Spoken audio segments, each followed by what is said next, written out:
Hey folks, Dr. Thunder here. It's day 7 and headed out to play some poker at Resorts World, and I'm going to talk about that. But there's something else I wanted to talk about. I'm still aware that no one's really watching this, barely. There's like my videos have like 4 views, but whatever, better than 0 views. Kind of feel like I'm having a conversation with some of you. Excuse me. So here's the thing. I don't come out so much anymore. Just life becomes more demanding and whatever. When I was younger, over the course of the last 15 years, for a long time, I used to come out to Vegas like 3 or 4 times a year for a couple weeks at a time, and just to play poker as sort of a part-time job and a fun vacation. And almost all those trips were by myself. And even the times when turn the AC on here, a little warm. Even the times where everything went great and the poker was super fun, it wasn't that fun to be by myself. And I'm kind of a loner. Like I ride motorcycles, and I really enjoy just going on super long trips by myself, and that's all great. And whatever. So I would come out here by myself. And boy, that sun is murdering me right now. Hopefully that's not in the way of the video. I just put the visor down a little. But even on the good trips, I would kind of tell myself, like, this isn't that great by myself so many days. I'm not going to come by myself again. And then I do it again. And on trips when it doesn't go well, it's even worse. So here's the thing. Unless you are like a world champion of introspection and self-control, I don't, or maybe you're just like super loner and nothing is better to you ever than being by yourself. If you're not that person, I don't recommend doing this by yourself. I have my great friend Brian, shout out to Brian, to thank for this. I just had this kind of insight. I talked to him on the phone for about an hour earlier, and I've been like going on and whining about being card dead and such, and I realized today in talking to Brian, and I should know this because I've done it over and over again, right? But I realized that as things weren't that fun and not going that great, I was just like imploding, like I say emotionally. I don't mean I'm being over emotionally. I'm just saying like being in my own head, right? And kind of losing perspective and just constantly running an inner monologue about how badly things are going or whatever. And talking to Brian, when we talked for like an hour, had a great talk. He plays cards as well. I just felt so much better just to be able to decompress and spend some time with Brian, essentially, even though we were only on the phone, right? And then so I'm kind of getting ready to go, and I'm thinking about all that, and I realized that I haven't I've mentioned in my videos a few times where I've made mistakes and not played that well because I was frustrated and whatnot, and but I didn't really realize, and this is just because I wasn't able to maintain perspective and sort of get outside of my head, that I was really playing worse than I thought. In certain, luckily it wasn't terrible because I was so card dead, I wasn't involved very much. But one of the things I was doing way too much, and I did not realize it. I should realize it because I'm doing it, right? It's stupid to say you don't realize it. It's such a weird phenomenon to be in your head and like not playing well or whatever. But I was floating when I was able to get involved in a hand. I was just so, as it turns out, now that I think about it, I was so desperate to be involved and like have something good happen that I was floating on flops that are terrible floating spots. I have no business floating, just setting money on fire. And I know better, right? The only explanation for that is that I'm frustrated and I'm just trying to make something happen. But more importantly, that sort of snowballs and just becomes worse and worse and worse, and it becomes everything you're thinking about. And without that ability to decompress by being with someone, to hang out, talk about hands, to have fun, go do something different, all those things, it just continued to get worse. And I, in another life, I used to race motorcycles, and I did track instructing, and I stole this idea from this guy, Keith Code, who's a lifelong sort of student of motorcycle riding theory when it comes to racing technique, and he really breaks everything down into its physical aspects and teaches people how to race, essentially, even pros. And his theory, he talks about how think about your attention as a $10 bill. Like, you have a finite amount of attention being the ability to pay attention to something, right? To focus on something. And so if you're spending $9.50 of worth of your $10 bill on X, then you only have 50 cents left to spend on everything else you might need to pay attention to. So in my case, because I'm not talking with anyone or decompressing or emotionally resetting, or what, I don't know, I'm not a psychologist, whatever that is, right? Sort of getting a reset myself. I was like slowly taking up more and more and more of my $10 bill on bullshit, nonsense, and frustration, and all the negative stuff, and had no money left in my $10 bill of attention for anything else. Like, for example, realizing that I was floating too wide, or making bad decisions at the poker table, or realizing that I should focus on something else, whatever the case is, right? I was just all wrapped up in, I'm sure the videos, I'm going to go back and watch these videos and be like, geez Louise, no wonder no one watches them. It's just like a big cry fest every time, right? So, but anyway, the point of that is, once again, well, I've said this to myself like 900 times, and now I'm saying it out loud. If any of this rings true to you at all, I would implore you to not do an extended Vegas, or it doesn't have to be Vegas, wherever it is you go on poker playing trips alone for exactly this reason. And if anybody watches it, if you want to put comments below or reply in the forum that maybe you have techniques you use to avoid that type of thing, or maybe I'm being completely ridiculous and here's why, post that in there. Or if it resonates with you, let me know. But so I've got 2 days left, today and tomorrow, of playing. And I did say yesterday that I was going to focus on having a good time playing and try not to let it get to me, and I did for the most part. Yesterday wasn't terribly depressing. It didn't go great. I made money, but it wasn't super fun poker playing. And but I did, I relaxed and had fun talking to people and such, and it was fun. And so I did do that to some extent, but there's certainly room for plenty of improvement in this area of like emotional reset, and think about why I came here and what's fun about playing, all those kinds of things. But I will, even though, like I said, I've told myself this, I mean, it's got to be like 50 times by now, to quit with the long solo Vegas trips. Once again, I'm telling myself, quit with the long solo Vegas trips, right? So I'm going to do my best to do that. Maybe my buddy Brian will come with me next time.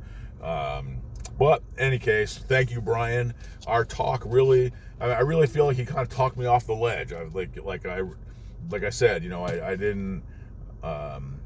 I really didn't realize, and that's the problem. That's the exact issue. I didn't realize how much I was getting in my head and getting things wrapped up myself in the negativity and all that.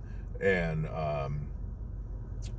it's a strange thing to say, right? All I did was talk about that type of negativity and the issues I was having and the card debt and all that. That's all I did, is talk about it. But even talking about it, I didn't realize how I had nothing left in my brain for anything else.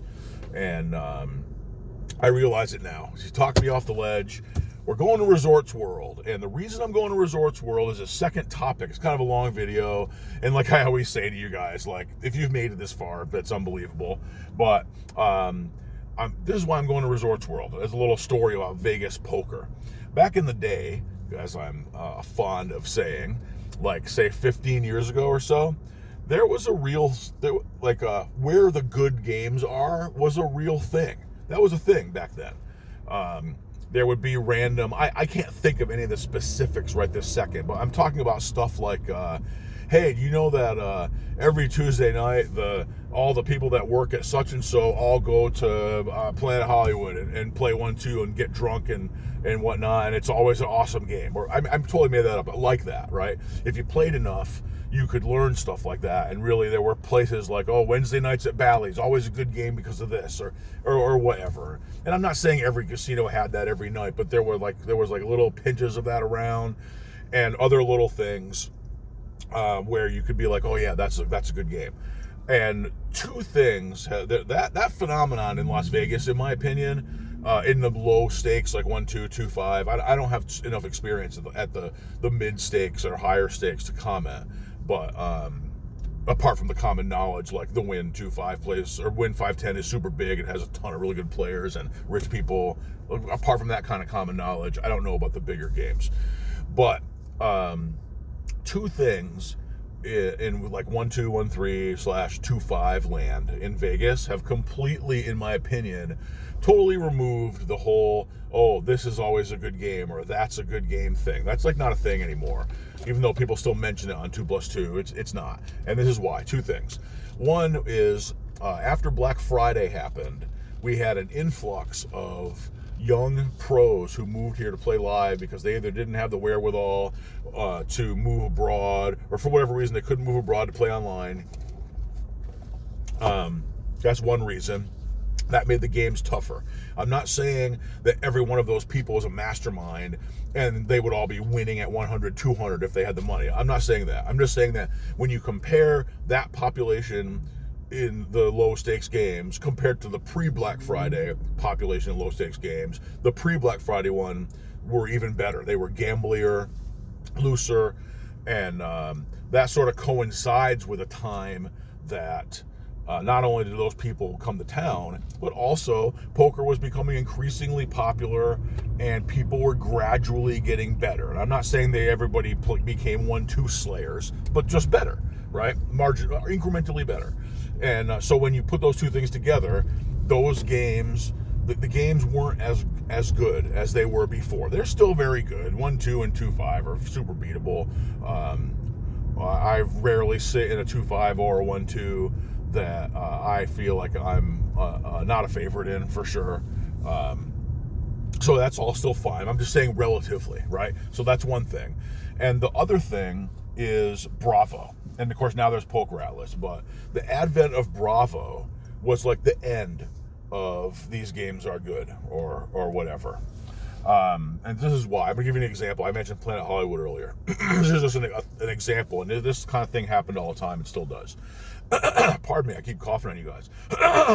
So, Planet Hollywood is typically just 1-2. It's closed now, but I'm just making the example.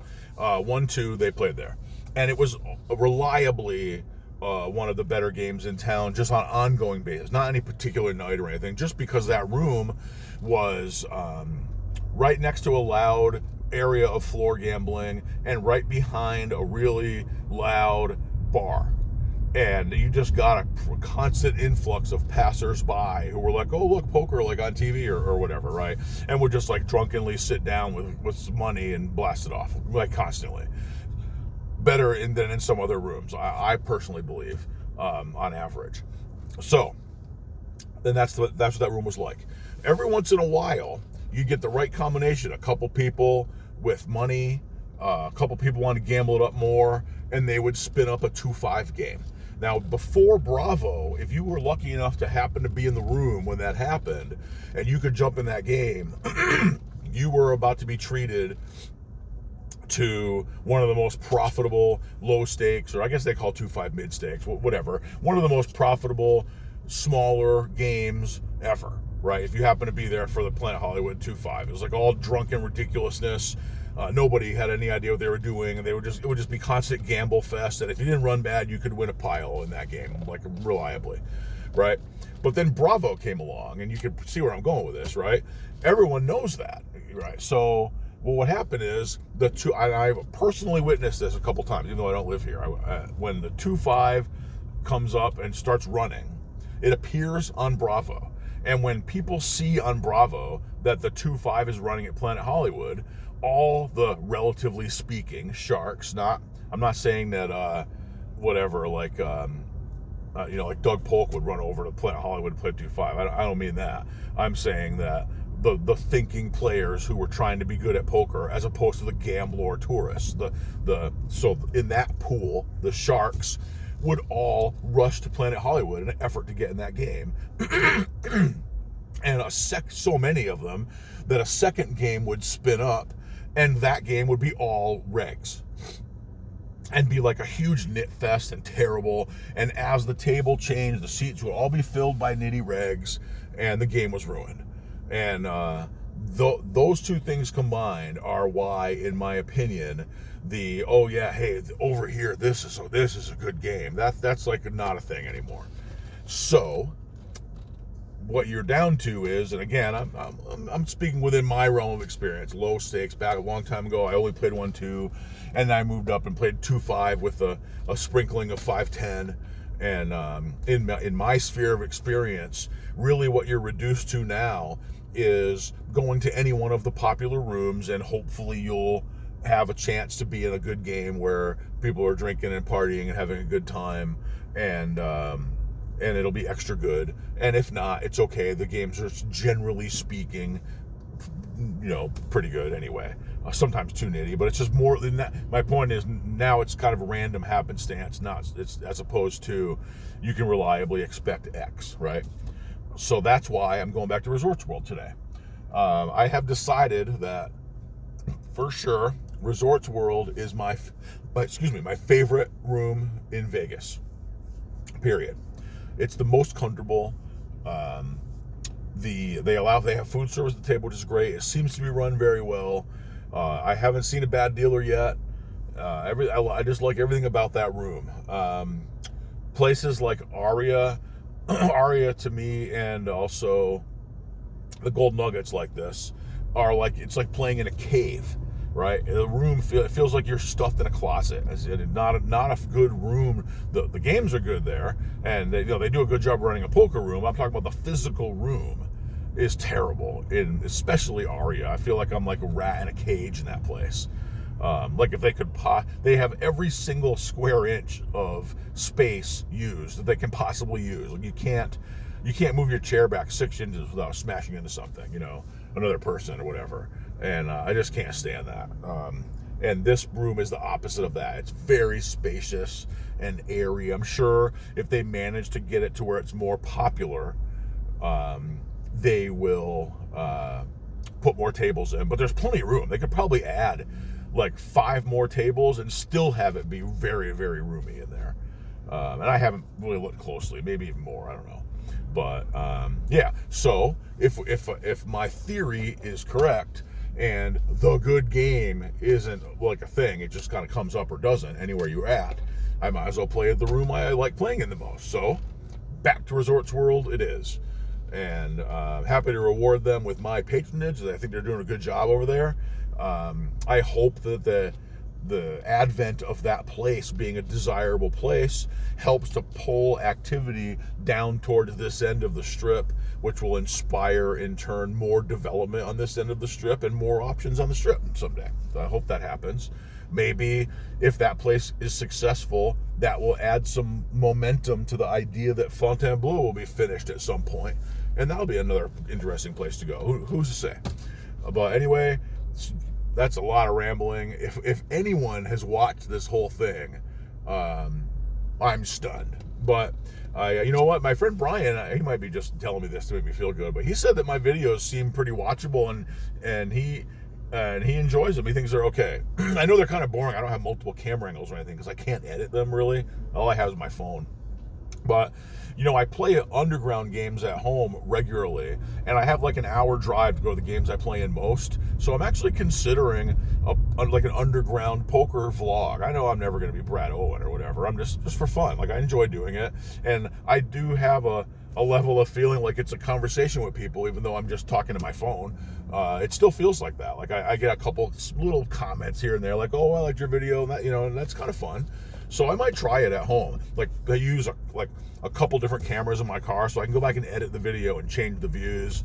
And like right now, I'm sitting, the sunset is happening, and we have that situation again on the strip where like there's like a very stark contrast between lit up and shadow depending on which part of the building you're looking at. And by Treasure Island and Venetian with Resorts World in the distance, and it's pretty cool. But I can't switch to it without killing the video. So yeah, I could put a couple GoPros in there and edit videos. I think it might be fun. If you think that might be a good idea and you've made it this far, let me know. I'm gonna think about it. But I hope all of you have a great day or night wherever you are. If you're playing, I hope you smash. And as always, I appreciate everyone who's watching, all 4 of you or whatever. All right, have a good day. Bye.